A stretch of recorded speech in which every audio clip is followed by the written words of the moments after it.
mentionné tout d'abord, ça c'était la rue principale avant là, de Saint-Basile. Exactement. C'est pour ça qu'il y a beaucoup de commerce. On dit principal parce que ça rime avec commercial, parce qu'il y avait bien des commerces. Vous allez voir, quand on va faire l'autre côté en remontant, c'est des commerces, il y en avait, des épiceries, tout ce que vous voulez, plomberie.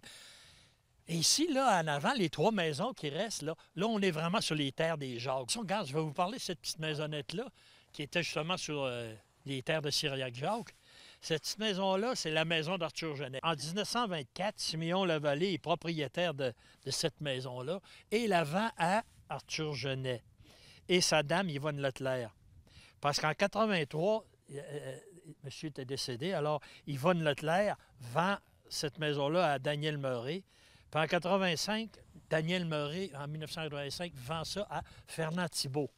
Et Fernand Thibault, vous allez voir, il a commencé à acheter pas mal de maisons dans le coin. Vous allez voir tantôt.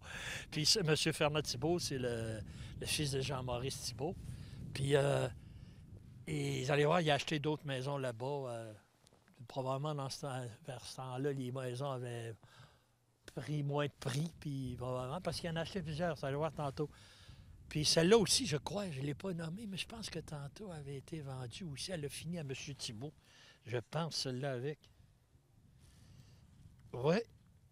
Oui, c'est ça. Celle-là, Fernand Thibault, excusez-moi. Puis celle-là aussi, ça va être encore un petit peu la même chose. Celle-là, c'est la maison en 1894, encore Cyriac-Jacques, parce que c'était les Jacques qui avaient toutes ces propriétés-là. Cyriac-Jacques vendu à Élie Hardy. Puis en 1922, Alvine Martel, qui était la veuve d'Élie Hardy, vend à Belzémire Germain, qui était la veuve de Louis Godin. Et là, les Godins vont entrer en ligne de cause ici. Parce que Belzémire Germain, la veuve de Louis, donne ça à son fils Mendoza Godin.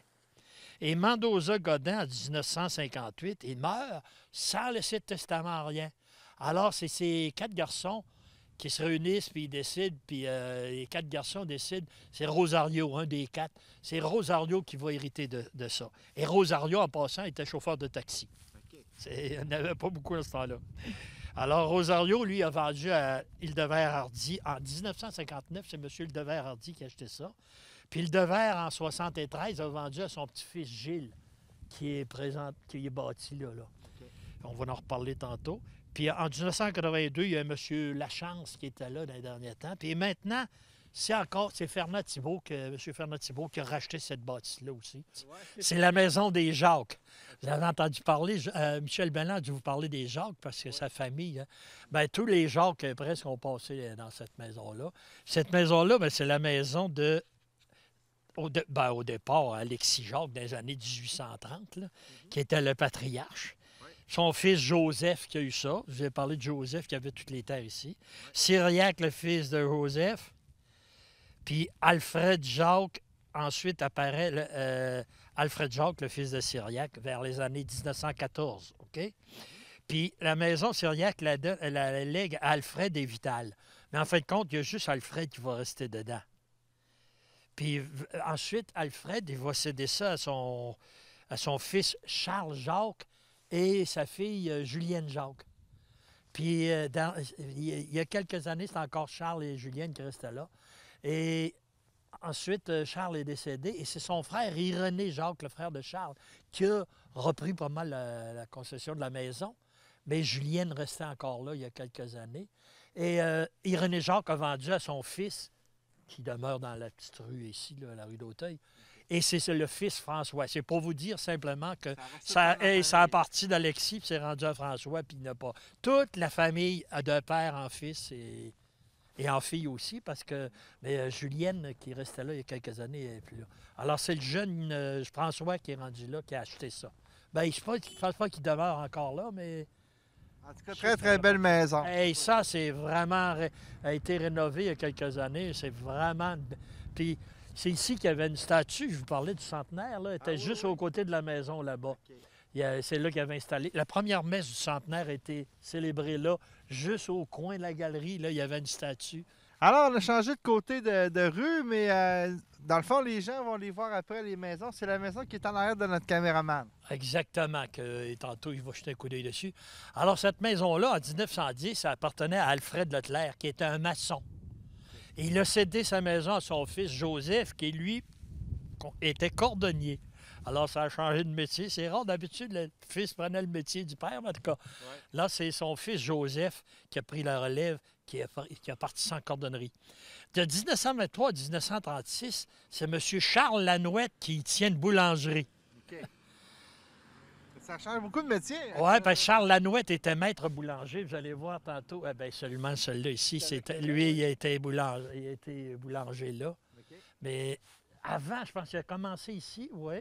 Il a commencé ici. Il a commencé là, puis en 1923 à 1936, il était boulanger ici. OK. Ensuite, en 1956, c'est un monsieur Antoine Marcotte, que je me souviens un petit peu, qui demeurait ici, qui était commis voyageur. Il n'y en avait pas beaucoup en ce temps-là. Monsieur Marcotte était commis voyageur. C'est sa dame en 1989, Liliane Sabourin, la dame de l'épouse d'Antoine Marcotte, la veuve, et qui a vendu à Yvan Paradis, qui est un cuisinier.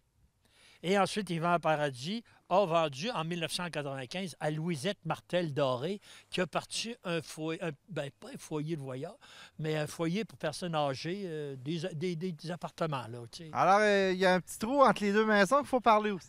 Ah oui, c'est un trou, mais maintenant c'est un trou, mais dans le temps, il y a eu une bâtisse. Là. La bâtisse a été déménagée en 1963. Mais en 1933, le docteur Omermat a tenu un cabinet ici, dans cet espace-là. OK. En 1940, il y a une Mme Gilbert Lanouette qui a tenu une pharmacie. Il a tenu également une pharmacie. Puis vers 1960, aux alentours des années 60, il y a Chiro Henri Pelletier qui est venu s'y installer également, chiropraticien, qui est déménagé après ça en 1963. Il est déménagé plus loin sur la rue d'Auteuil. Mais pour ça vous dire que la bâtisse, elle a été déménagée. Elle a pas été ils l'ont sorti puis ils l'ont déménagée à Cap-Santé. Et la maison qui est juste à côté est très, très belle aussi. J'imagine qu'il y a eu de l'action là-dedans. Ah oui, ça, il y a une petite histoire, le fun, une petite histoire de Noël qui va venir là-dessus. Cette maison-là, en 1922, c'était le commerce de Wilfrid Germain. Il tenait un commerce, il vendait des balances de stock de faillite. En 1922. En 1942, Wilfrid vend ça à Alice Germain et à Ben Cloutier, les conjoints. Et là, c'est là que ça devient intéressant. En 1968, Alice Germain, la veuve de Ben Cloutier, donne cette maison à sa fille Lise Cloutier et son mari Claude Mercure.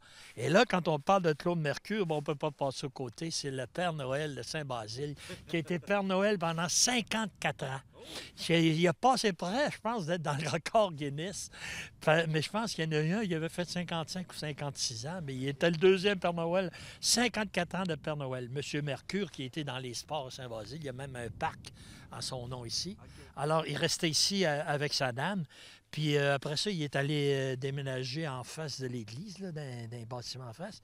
Et ensuite, c'est M. Roland Béby que Claude Mercure avait vendu, je pense, à M. Roland Béby. Ensuite, à M. Pierre Rivard. Et le dernier qui avait cette maison, c'était Pierre Rivard. Je ne sais pas sa succession. Il est décédé, ça fait environ 6 mois, le monsieur. Puis je ne sais pas sa succession est décidée, mais en tout cas, aux dernières nouvelles, c'était M. Pierre Rivard, le propriétaire de cette bâtisse. Peut-être l'autre maison avant qu'on se déplace. Ouais. Ah oui, hey, ça là, oui. Ça là, on tombe dans le pain, la boulangerie, la farine. Je vous disais, j'ai parlé de Charles Lanouette tantôt, mais Charles Lanouette a commencé ici en 1896. Il était maître boulanger. OK? Mais Charles Lanouette, en 1917, il a changé la vocation de ça un petit peu. Il a transformé ça en boucherie. Mais c'est pas long que ça a été revenu en boulangerie. En 1918, il y a un monsieur Abraham Plamondon qui apparaît et qui prend possession de la bâtisse. En 1920, Abraham donne ça à son fils Rosaire Plamondon. Puis là, Rosaire Plamondon, c'est vraiment là, la boulangerie va apparaître. En 1969, Rosaire Plamondon cède ça à son fils Jean-Charles. Et là, quand vous parlez de Jean-Charles Plamondon dans Saint-Basile, ben, c'est le boulanger, tout le monde le connaissait, Jean-Charles. Et c'était ici qu'était la boulangerie. Alors, la boulangerie Jean-Charles Plamondon, qui était le fils de Rosaire, et il a opéré un bon bout de temps. Puis en 1992, Jean-Charles Plamondon a vendu à Gilles Hardy. Quentin, 2 autres maisons. Exactement. Là, on vient de tomber dans la maison ici, Barbier des Lilles. Si vous dites ça aux gens de Saint-Basile, ils vont vous dire la maison du Barbier des Lilles. Mais en fin de compte, c'était en 1919, c'était M. Charles Rivard qui était propriétaire de cette maison-là. En 1950, M. Ulrich Delisle, est venu s'y installer avec sa famille et Ulrich Delisle tenait un salon de barbier ici. Ah, je suis venu quelquefois faire couper les tifs là. Puis c'était le fun parce que dans ce temps-là, il ne te mettait pas un plat sur la tête puis il coupait autour. C'était un bon barbier. Alors, Barbier Delisle, il était là. Ils ont rentré en avant, c'est ça? Oui, exactement. Puis la grande vitrine, là, on voyait quand il. Oui, les gens vont vous dire ah, la maison du Barbier Delisle. Ça. Puis en 1998, ça a été vendu à une petite madame Nadine Chouinard. Puis là, il y a eu quelques propriétaires qui ont changé en cours de route. Là. Alors, on passe à l'autre maison, M. Quentin, aussi, grande maison 2 étages. Ah, exactement. Là, les gens de Saint-Basile vous diraient chez Égide Thibodeau. Égide Thibodeau, celui qui a tenu ça le plus longtemps, c'était une épicerie-resto. Mais au départ, ça appartenait à Georges-Albert Thibodeau, qui je crois était le frère de Égide. En 1925, c'était Georges-Albert Thibodeau qui était propriétaire de ça. En 1934, c'est Égide Thibodeau, je crois que ça doit être son frère, qui prend possession de ça et il établit un resto-épicerie. Et moi, je me rappelle très bien de ça. De 1957 à 1965, Égide opère ce resto-épicerie. Il vend toutes sortes de bonbons. Puis je me rappelle de venir acheter des cartes de hockey et tout ce que vous voulez ici. C'était le petit dépanneur aussi en même temps.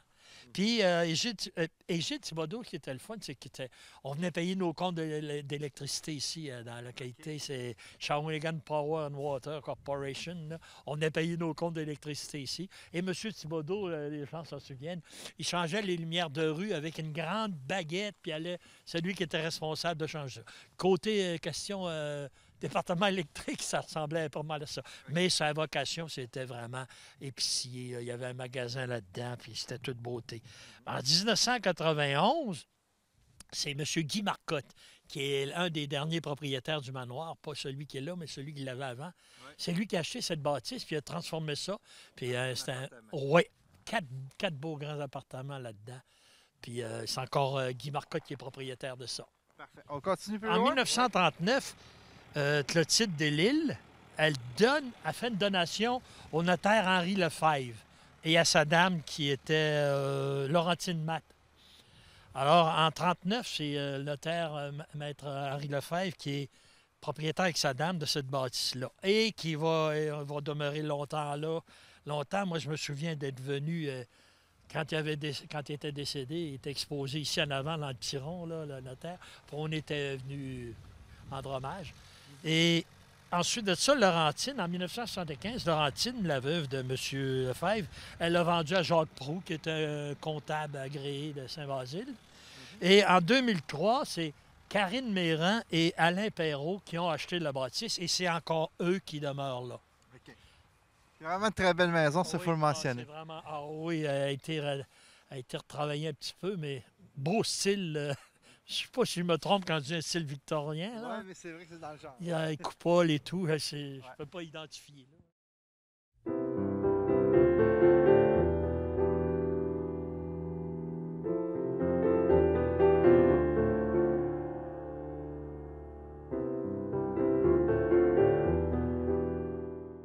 J'aimerais l'autre maison à côté, est-ce qu'on en parle aussi un petit peu? Ben, tantôt, j'ai parlé de Joseph Germain. Bien, les terres de ce côté-là étaient à Joseph Germain, presque, du côté ouest. Eh bien, justement, c'était en 1909, de 1909 à 1958, M. Joseph Germain y habitait ici. Puis, en 1958, de 58 à 62, c'est Alexina, la veuve de M. Germain, qui y habitait, de 58 à 62. En 62, elle cède ça à des trois sœurs Denise, Sylvaine et Claire Germain. Et ces trois dames Germain-là vendent ça à Albertine Plamondon, qui était la veuve de M. Alphonse Julien. Et Mme Albertine Plamondon y est demeurée un bon bout de temps avec son fils Yvon. Puis Yvon est propriétaire. Elle l'a cédé en 1993. Elle a vendu la maison à son fils Yvon. Et c'est Yvon qui demeure encore là. Alors maintenant, la fameuse shop à tabac, on est en face. C'est en arrière de celle-là, ici. En arrière complètement, il y avait une grosse shop à tabac qui appartenait à 1927, je crois, à M. Bruno Marcotte, qui était le fils du docteur Armand Marcotte, qui avait créé la pharmacie Hervé Remedies, qui était proprio de la pharmacie Hervé Remedies, là, qui a brûlé, ouais, que Michel Belland a dû vous en parler un petit peu. Et en arrière de ça, il y avait une shop à tabac qui était quand même assez grande. Vous allez voir sur une photo, on a une photo ancienne qui la pointe comme il faut. Puis comme je disais un petit peu en face, je te disais tout à l'heure, c'est la seule bâtisse dans Saint-Basile que c'est le contenu. C'est le contenu qui est parti en fumée, non, non pas le contenant, parce que la bâtisse, je pense, a été démolie. Il y a des vitrines en avant. Est-ce qu'il y avait un commerce? Oui, ici, justement. Il y avait un commerce ici qui était la cordonnerie de M. Alfred Richard. En 1908, ça, les gens âgés de la place, ils se rappellent un peu de ça. Et M. Alfred Richard avait une cordonnerie. Il allait avoir une belle photo de ça aussi qui va vous être cédée, là. Puis Alfred Richard il opère une cordonnerie. En 1945, c'est sa fille Alexina Doudoune Richard qui opère un commerce de chaussures. Ça suit la cordonnerie. Et Doudoune, les gens connaissaient Doudoune, il y a des surnoms ici. Alexina Doudoune, elle opérait un magasin de chaussures. En 1964, Maurice Trudel achète. Doudoune, elle vend à Maurice Trudel. Maurice Trudel, je vous avais dit tantôt qu'il y avait un petit magasin de linge, Antonio Bisson. Il s'est emmené ici, Maurice Trudel, et c'était surtout du linge, des vêtements de travail pour les gens qui travaillaient, là, les travailleurs, les vêtements de travailleurs. Et Maurice, en 64, achète ça. En 74, il vend ça à son fils Florent. Florent Trudel a parti. D'ailleurs, la pancarte, l'annonce qui est encore là, c'était marqué Florent Trudel de stock. C'était le fils de Maurice. En 1974, Florent a acheté un bâtisse, puis c'était un magasin très fréquenté.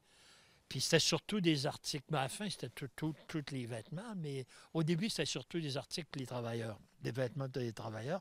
Et en 2005, Florent a vendu à Immeuble Saint-Basile. Immeuble Saint-Basile, c'est les frères, c'est Thibault et ses fils, là. Okay.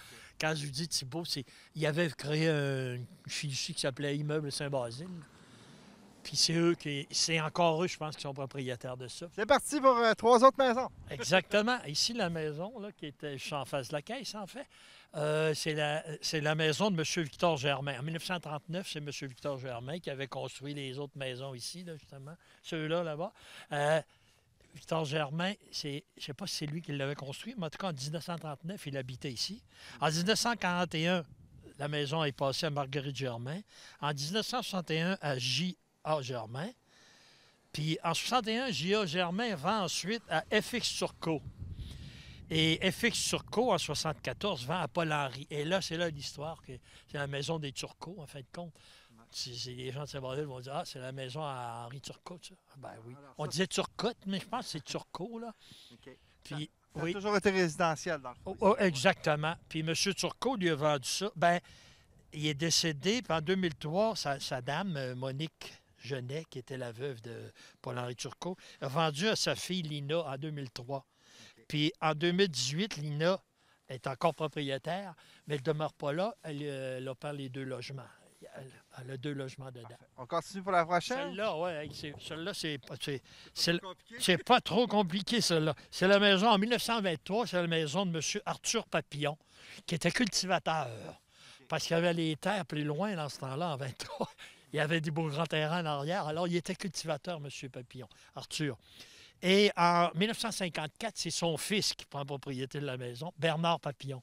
M. Bernard Papillon était un des contremaîtres à l'usine Cimenterie Ciment Québec, là, au concasseur de pierre. Là, je pense que c'était lui qui était gérant de ça. Ouais. Et de 1980 à 2000, c'est la veuve de M. Papillon, Véronique Beaupré, qui a occupé la bâtisse. Puis à partir de 2000, il y a eu 1 ou 2 autres propriétaires qui sont passés, mais là, je ne peux pas vous dire c'est qui aujourd'hui qui reste. Et la troisième? Et la troisième, celle-là, là, elle a une petite intéressante un peu. En 1951, c'est Alexandre Savary qui est propriétaire de cette belle maison-là. Et cette maison-là, Alexandre Savary était copropriétaire de la pharmacie Hervé Remedies plus haut. Puis en 1951, la maison passe à Théo Levasseur. Théo Levasseur était un commissaire d'école, puis je pense qu'il était aussi président de la commission scolaire. On avait même appelé l'école un bout de temps ici, école Notre-Dame, l'Académie Théo Levasseur au début. Ben, je sais pas si les gens donnaient ce nom-là, en tout cas, parce qu'il était conseiller ou président de la commission scolaire. Puis en 1958, le docteur Omer Matt, ça, je m'en souviens très bien, avait installé son bureau ici. C'est lui qui était propriétaire. En 1961, docteur Bernard Vézina qui prend la relève. C'est docteur Vézina en 1961, lui aussi, qu'on a tous connu bien comme il faut. Puis en 1969, c'est la Caisse Pop qui a repris ce bâtiment, Caisse populaire. Puis en 1971, la Caisse Pop a vendu à M. Alexandre Strasbourg. M. Strasbourg est décédé, c'est sa dame Agathe Marcotte, son épouse, qui a gardé la maison. Puis en 2006, Mme Agathe Marcotte a vendu à sa fille Anne. En 2006, Anne Strasbourg. Puis Anne a vendu justement il y a un mois environ. C'était à vendre, ça n'avait pas été long. Ici, là, présentement, la maison en briques rouges que vous avez là, c'était la maison des Juliens. Parce qu'au départ, c'était M. Wilbrod Julien qui avait ça en 1938, qui a cédé ça à Eugène Julien. En 1946, toute la famille Julien vend à Jean-Louis Plamondon, qui était marié avec une dame Julien, justement, qui faisait partie de la famille Julien. Et M. Jean-Louis Plamondon, il fait une boucherie, lui. Il installe une boucherie là. Puis en 1963, je pense qu'il est décédé dans ces années-là, en 1963, Mme Jean-Louis Plamondon, qui était une Julien de son nom de famille, l'épouse de M. Jean-Louis Plamondon, il opère une épicerie ici. Dans la partie vide, là, on voit qu'à la maison, il y avait une épicerie qui venait rentrer par l'arrière. Ça a été démanché, là, ça a été démoli. Parfait. Puis Jean-Louis Plamondon, il y a même, quand ils ont fermé ça ici, ils sont allés ouvrir l'épicerie. Où était une salle de quai qui a été incendiée là, dans le nouveau développement commercial. Là. Il était allé ouvrir un marché qui s'appelait Marché Accept. Okay. C'est son fils, surtout Robert, qui avait pris la relève. Robert Plamondon, le fils de Jean-Louis, a vendu là-bas l'épicerie qu'il y avait dans le nouveau petit développement commercial là-bas. Et excusez-moi. Oui. Et Robert demeure toujours ici. Robert, il demeure tout le temps. D'accord. Prochaine maison, c'est le fun, il y a une vitrine en avant. Oui, exactement. Il y avait probablement un commerce. Et il y a eu toutes sortes d'affaires ici. Hein? Okay. En 1920, ça a été l'hôtel Saint-Basile. Vous allez avoir des belles vieilles photos de ça. Il y avait un hôtel, puis on voit l'écriteau Hôtel Saint-Basile, en 1920, qui appartenait à M. Georges Hardy. C'est l'hôtel Georges Hardy, mais le vrai nom, c'est à l'hôtel Saint-Basile. En 1940 environ, il y a un resto aussi après ça qui s'est appelé Resto le Basilien, qui était opéré par Mme Lélie Richard. En 1950, le docteur Omer Matt, il fait son bureau de médecin. Alors, il s'est promené, le docteur Omer Matt, là. Oui, exactement, en bas, là. Puis là, en 1950, le docteur Omer Matt, il fait son bureau. Puis vers l'année 1970, Mme Claire Trudel achète la bâtisse et la transforme en foyer pour personnes âgées. Qui est encore aujourd'hui. Qui est encore aujourd'hui, mais c'est surtout des chambres, appartements loués, okay, à prix modique. Ben, on voit d'après les prix, ça a l'air d'être à prix modique. Mais au lieu d'être un foyer de vieillard, c'est vraiment des appartements, là, des chambres à louer, c'est ça. Puis la troisième bâtisse plus loin? La troisième bâtisse, ça c'est la bâtisse de M. Hector Fizette. Okay.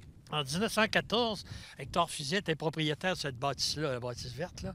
De 1920 à 1930, Hector Fizette, il tient une épicerie-resto, puis ensuite un magasin général. Puis en 1950, le neveu de M. Hector Fizette, qui est Martin, il ouvre une plomberie. Avec un ferblantier plombier, le neveu de Hector Fizette, Martin. En 1993, la veuve de Martin Fizette, qui était décédée, Mme Solange Bédard, la veuve, elle vend à Brigitte Baudouin. Brigitte Baudouin est la dame qui reste juste au côté aujourd'hui. Puis Brigitte, elle le vend ensuite en 1994 à Sylvain Demers. Bon, on termine avec ça, M. Quentin. Là. Oui, ici, il reste trois édifices, là, trois maisons. Et la maison-là qu'on voit avec la pierre, là, avec le grand V, alors ça, c'était la maison de Joseph Bédard, avant 1950. En 1950, J.A. Blanc-Bédard, on le disait Blanc-Bédard en le temps, qui était le fils de Joseph, il a opéré une horlogerie-bijouterie d'un côté et sa sœur Lexina, une boutique de vêtements pour dames, juste de côté. Alors, au sud, c'était M. J.A. Blanc-Bédard avec horloger bijoutier et Alexina, sa sœur, à droite. En 1969, Diana Didine Bédard opère ce commerce, elle aussi de vêtements. En 1971, cette bâtisse-là est vendue à M. J. Eudore Caron, qui était maire de la place et qui est propriétaire de Caronnet Textile là-bas. Oui. Puis en 90, Eudore vend à Louis-Marie. Non, excusez, un petit peu avant ça, il vend à Louis-Marie. Et en 90, Louis-Marie vend à Gaétan Suzard et Brigitte Baudouin, qui sont encore là, les propriétaires qui y demeurent. Brigitte, c'était celle qui avait acheté la bâtisse aux côtés de M. Fusette. L'autre bâtisse? Ah, l'autre bâtisse ici, ça, c'est le magasin, ça, tous les gens vont dire, chez Oscar Verrette. C'était un magasin général, M. Oscar Verrette. Mais avant ça, de 1920 à 1939, ce fut une boulangerie. Okay. C'était la boulangerie de M. Jean-Baptiste Motard et sa famille qui opérait la boulangerie. C'était quand même assez gros. Avec sa famille. En 1939, M. Oscar Verrette achète et il transforme ça en magasin général. Puis de 1950 à 1970, Oscar Verrette opère et il avait fait 2 loyers en haut.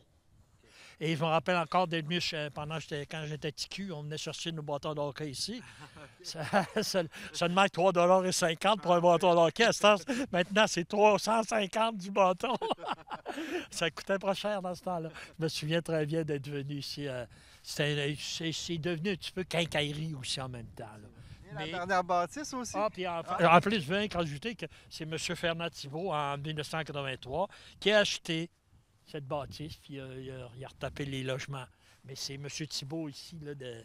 Oui, c'est ça, parce que l'autre bâtisse, ça doit être M. Thibault, là. Oui, exactement. Et voilà, et voilà. On finit avec cette grande bâtisse-là, qui était le point central, là, sur le coin de la rue. C'est le magasin... maintenant, c'est plus un BPC, c'est Hamster. Mais en 1915, c'était un monsieur Gédéon Delisle, le fils d'Eugène Delisle, qui opérait un magasin-resto. Okay? Vers 1926, c'est M. Siméon Genet. C'est M. Siméon Genet qui a opéré également un resto-épicerie ici. M. Genet est allé en refaire un autre. Après ça, il déménageait plus loin. Il avait installé une salle de quilles avec ça. Mais il y a eu en 1926 ici, M. Genet. Et de 1945 à 1948, il y a une Mme Marie-Claire Marcotte qui était propriétaire de ce bâtiment. En 1949, Jean-Maurice Thibault, le père de M. Fernand Thibault, il fait gros commerce. Quand je dis un gros commerce, c'est vrai que c'était grand. À grandeur, là, c'était un vrai grand commerce général. En 1964, même qu'en 1964, il y a M. Jean-Marie Landry, qui, je ne sais pas s'il a loué ou avait acheté la bâtisse, qui avait opéré un 5-10-15. Je me rappelle que c'était gros. Les gens du comté venaient faire leur achat ici au 5-10-15 de M. Landry. Puis en 1970 et plus tard, après, c'est M. Fernand Thibault et ses fils qui ont opéré la bâtisse, qui ont fait des équipements de bureau. Et il y a eu d'autres sortes de bureaux aussi, je crois, dans... le bureau du député à bout de temps, les bureaux d'assurance là-dedans. Et enfin, vers 1915, c'est Michel Thibault avec les équipements de bureau, équipements de Portneuf-Champlain, qui ont opéré la bâtisse. Alors voilà, c'est la fin de notre voyage dans le temps à Saint-Basile. Monsieur Quentin, je vous remercie, vous et toute l'équipe qui nous a aidés. Ah, bien, écoute, ça nous a tellement fait plaisir. Moi, je trouve que ton projet est magnifique de faire connaître notre municipalité. Et moi, je dois lancer un gros remerciement à mes 2 collègues, Michel Belland et Mme Marie-France Alain, hier, qui ont tourné avec toi. Et surtout, M. Yves Marcotte, qui, je ne faites-vous-en pas les renseignements qu'on avait là-dessus. Ça vient tous de lui parce que c'était l'historien de la place. Alors, gros merci à Yves également. Puis c'est le fun, je pense que ça va donner de beaux résultats. Ben oui, j'espère que les gens ont bien apprécié cette visite. Puis peut-être que vous allez regarder Saint-Basile d'une autre façon.